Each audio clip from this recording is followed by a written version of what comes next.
critic. Every time you carry what isn't yours, you lose a little piece of yourself. And the world will keep telling you, and the world will keep letting you do it until you finally say enough. I'm your host, Shareatha, and this is the Powerfully You podcast. I help emotionally wounded, spiritually curious people heal from trauma and reclaim their voice so that they can stop people pleasing, start living their truth, and turn their pain into power. Today, we're digging deep into the hard truth: addiction, obligation, and avoidance.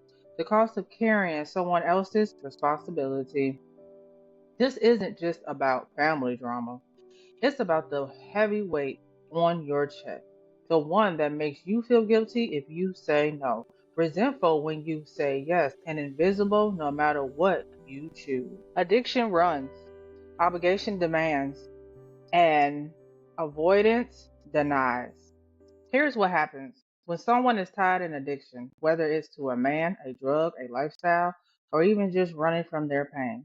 They don't live in reality, they live in survival. And survival mode says, let me hand my responsibilities to someone else so I don't have to face it. Then comes obligation. They act like it's your job to pick up the pieces. You love me, don't you? You're my mom, my sibling, my friend. You'll take care of it. And because you love them, you keep stepping in. And avoidance, that's when they deflect. They act like you're the problem for even calling it out. You say, respect my boundaries. They say, you think I am a bad parent. You say, I can't carry this anymore. They say, you always got something to say. So here you are, holding your responsibility, holding their responsibility and their shame while they run off free, torn between love and self-betrayal. This is where you get to this is where you get torn into. On one side, your love makes you want to protect them, shield them, help them so that they don't fall apart. You know their pain, you see their wounds, and you don't want to add more hurt. But on the other side, every time you carry what's theirs, you betray yourself. You end up angry, drained, and resentful. You start to feel like your nose doesn't matter, like your peace is negotiable, like your love is only valuable when you're being used. And the wild part, when you finally speak up, they flip it on you. They hear the accusations you didn't even make. They say, you say, I need respect. They hear you're a bad person. You say, I need boundaries. They hear you're not enough. So you start wondering, should I stop talking? Should I keep repeating myself? Should I walk away from my own house just to make a point? It feels like no matter what, you lose. Your boundaries is not the enemy. But here's the truth. You don't lose when you honor your boundaries. You lose when you keep betraying yourself.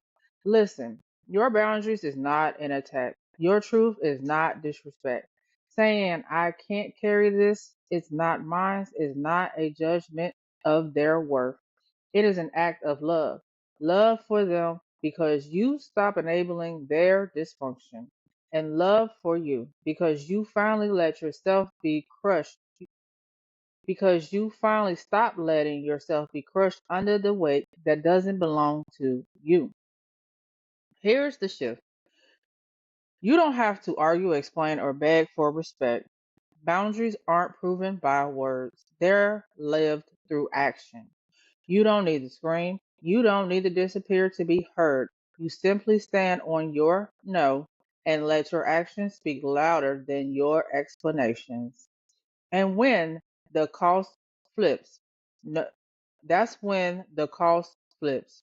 No longer you paying the cost of carrying their responsibility. They pay the cost of facing their own choices. Devil's advocate. But if I don't step in, who will? Now let's be real. I know what you're thinking, but if I don't step in, who will? If I don't pick up the slack, everything's going to fall apart, and then it's going to be on me anyway. Here's the hard truth. Maybe it will fall apart, but sometimes collapse is the only thing that wakes people up. As long as you keep rescuing, they'll never have to see their reflection in the mess they made. And think about this. While you're working overtime to make sure nothing falls apart for them, who's protecting you from falling apart? Who's carrying your responsibilities while you're out here carrying theirs? Reflective moment. Whose weight are you really carrying? I want you to really sit with this, like I'm asking you face to face. Where in your life are you carrying something that was never yours?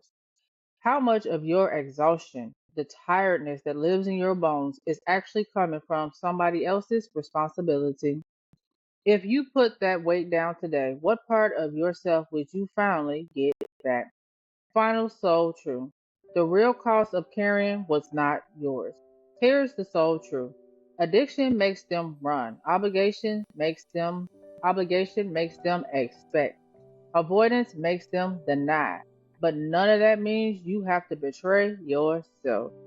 You can still love them. You can still pray for them. You can still want the best for them, but you do not have to carry what is theirs. Because the real cost of carrying somebody else's responsibility is you, your joy, your peace, your freedom, your identity. And you are worthy too much to disappear under the weight of somebody else's avoidance. Love them enough to let them carry their own. Love them enough to finally put yours down. Thank you for sitting with me today in this space. If this episode reminded you that you don't have to carry what was never yours, hold on to that truth because I know it is hard. Keep trusting your guides. Keep choosing authenticity over armor. And remember, boundaries don't make you selfish, they make you whole. And if this episode moved you, take a moment to like, subscribe, and share it with someone else who needs to hear it. Until next time, stay true, stay tender, and stay powerfully